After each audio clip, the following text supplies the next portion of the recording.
เนาะข้าพเจ้าซื้อทัศนัยสามน้ำค่ำเนาะมาที่บ้านอีเจือเมืองปากซองเขื่อนจับประสัก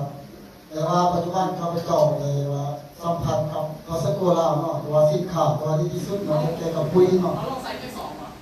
เราจะลองใส่2 นะ2 เพราะว่าทั้งนั้นใส่ปุ๋ยโบราณนี่ทั้งเจ็ดตรงเนาะเอา ที่ ใส่ แดง ตรงไหน ที่แดงที่แดงเขาเอาใส่มันจะได้ทำสบายเลยทำสบายเลยทำสบายเลย เอาใส่มันเขียวใช่ป่ะยูบอกเขาก็ไปเป็นลายเนาะเอาไปสิเอาปีก่อนเนาะใส่ปุ๋ยเอาเพราะฉะนั้นก็ไม่เลยทางเสีย